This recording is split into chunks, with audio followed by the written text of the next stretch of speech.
Have you ever heard about the judgment of Herod Agrippa? Let's dive into the pages of the Bible to a story that unfolds in the 1st century AD, a tale that still echoes in the corridors of history. Our protagonist, or shall we say antagonist, is none other than Herod Agrippa, a man of power, a man of influence, but also a man of towering pride. In the annals of biblical literature, Herod Agrippa commands a unique presence. He was a king, a political figure whose actions would shape the course of history not only for his subjects but for generations to come. Yet his story is not one of triumph, but rather a stark reminder of the consequences of unchecked arrogance. So brace yourselves as we embark on this journey through time, to a world where kings ruled and gods intervened. Prepare to delve into a story of power, pride, and divine retribution. Herod Agrippa, a name that echoes with authority and arrogance. A figure of power, intrigue, and historical significance, Herod Agrippa was a man who cast a long shadow over the biblical landscape. Born into the Herodian dynasty, he was the grandson of Herod the Great, the infamous ruler who ordered the massacre of innocents in Bethlehem in an attempt to kill the newborn Jesus. Growing up in Rome, Agrippa was well-educated and politically savvy. He used his intelligence and charm to win favor with the Roman emperors, first Caligula and then Claudius. His friendship with these powerful men allowed him to amass significant influence and control over the territories of Judea and Galilee, eventually ruling over all the territories once controlled by his grandfather. However, Herod Agrippa was not merely a political figure. He was also a deeply religious man, albeit in a way that brought him into direct conflict with the early Christian community. Unlike his grandfather, who was a practicing Jew, Agrippa held a mixture of Roman and Jewish beliefs.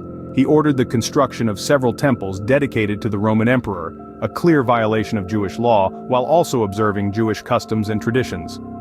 Agrippa's rule over Jerusalem was marked by a ruthless crackdown on the followers of Jesus.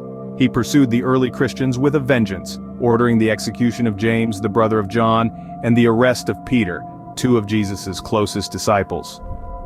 His persecution of the Christians was brutal and relentless, a reflection of his determination to stamp out what he saw as a threat to his authority and power. Yet, as we delve deeper into the story of Herod Agrippa, we find a man who, despite his power and authority, was ultimately at the mercy of forces beyond his control. His life serves as a stark reminder of the fleeting nature of earthly power and the eternal consequences of arrogance and pride. But power and arrogance often lead to a fall, a lesson Herod Agrippa was soon to learn. The stage was set for a dramatic encounter. As we delve deeper into the narrative, we find a simmering pot of political unrest and fear. Herod Agrippa, with his insatiable thirst for power, was straining his relations with the people of Tyre and Sidon. These cities, once flourishing hubs of trade and culture, were now caught in the firm grip of Herod's authoritarian rule. The heart of the tension was a dispute over resources. Herod, in his aspiration for dominance, had been exploiting the resources of these cities, leaving the people in a state of scarcity and despair.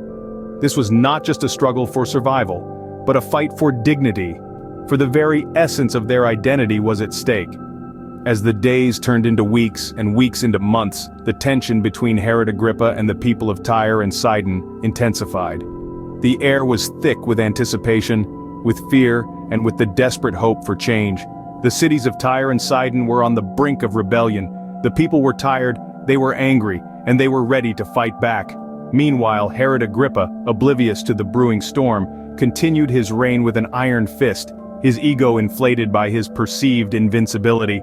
But little did he know, the winds of change were about to blow in a direction he least expected. The people's fear of Herod was slowly being replaced by a resolute determination. They knew they had to stand against the tyrant. They knew they had to reclaim what was rightfully theirs. The cities of Tyre and Sidon were no longer just geographical locations on a map, they were symbols of resistance, symbols of hope. In the midst of all this, there was a palpable sense of impending doom, a feeling that something big was about to happen, something that would shake the very foundations of Herod's reign. The stage was set, the players were ready, and the drama was about to unfold. And then came the day of reckoning. Imagine a day draped in royal pomp and circumstance. A day when the sun shone brightly, casting long dramatic shadows across the grand amphitheater. The air was filled with anticipation, the crowd buzzing with excitement. This was no ordinary day, for it marked the grand appearance of Herod Agrippa, a man of power and influence. Herod stepped onto the stage, a commanding figure draped in a robe of silver. The morning sun glinted off his attire, casting a brilliant glow around him. He was a vision of majesty and power, a sight to behold. His robe, a shimmering spectacle, reflected the light in 1,000 directions, making him appear ethereal, otherworldly even. As he moved towards the center of the amphitheater, a hush fell over the crowd. Thousands of eyes were fixed on him, waiting for him to speak. He raised his hand, and the silence deepened. Then, with a voice as smooth as silk and as powerful as a thunderclap, he began his speech. His words flowed like a river, captivating his audience. He spoke of prosperity, of unity, of a bright future under his rule. His promises were grand, his vision for the future inspiring. The crowd hung on to his every word, their hearts swelling with hope and admiration. And then something extraordinary happened. As his speech reached its crescendo, the crowd erupted. Their voices rose in unison, a deafening roar that echoed through the amphitheater.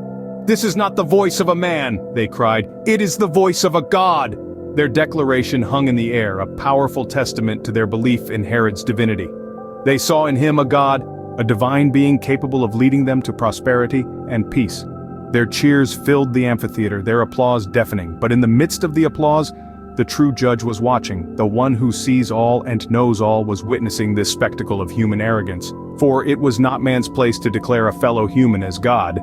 It was a transgression, a blurring of the sacred line between the divine and the mortal.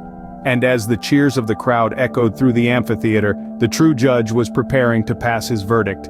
Little did they know that this day of celebration and adoration would soon turn into a day of judgment. A day when the true power of the divine would be revealed, and the arrogance of man would be put in its place. For no mortal can claim the mantle of godhood without facing the consequences.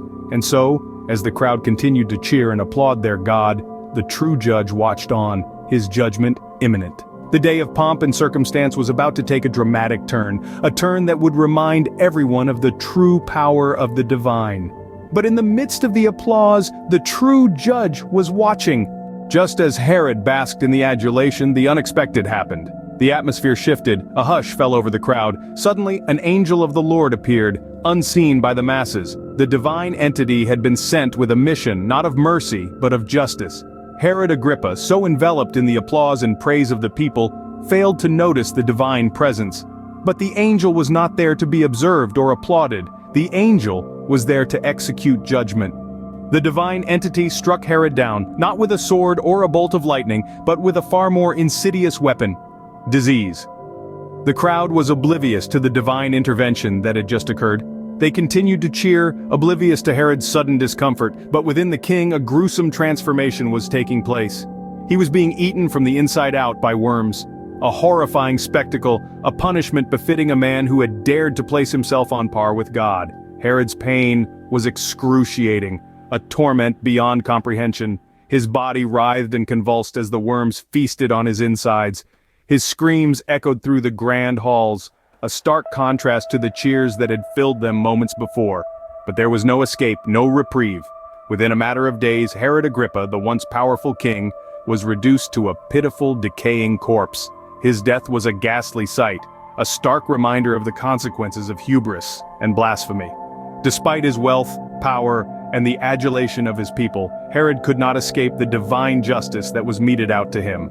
The king who placed himself above God, who basked in the adulation of his people, who reveled in the praises that should have been directed towards the heavens, met a chilling end. His pride, his arrogance, his blasphemy had led to a chilling downfall. His pride had led to a chilling downfall. The judgment of Herod Agrippa carries a powerful message. In the wake of Herod's sudden and gruesome demise, shockwaves rippled through the kingdom. The man who had once stood clad in royal robes, basking in the adoration of his subjects, was now no more than a gruesome memory. His death was not mourned as that of a beloved leader, but rather served as a chilling reminder of the divine justice that had been meted out.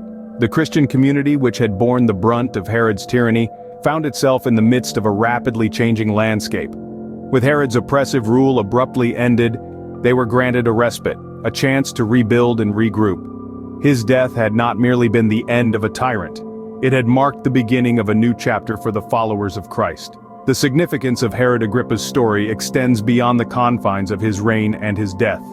It serves as a potent lesson in the Christian teachings on pride, power, and divine justice.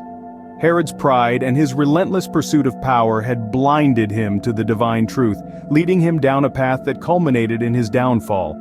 His story is a stark warning against the dangers of hubris and the illusion of invincibility that power often bestows. It underscores the Christian belief that all power ultimately belongs to God, and those who attempt to usurp it, driven by vanity and pride, will inevitably face divine retribution. Moreover, Herod's story offers a profound insight into the concept of divine justice in Christian teachings.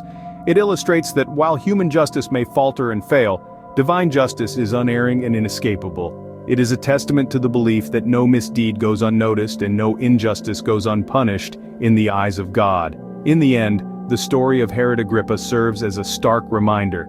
Power is fleeting, but divine justice is eternal.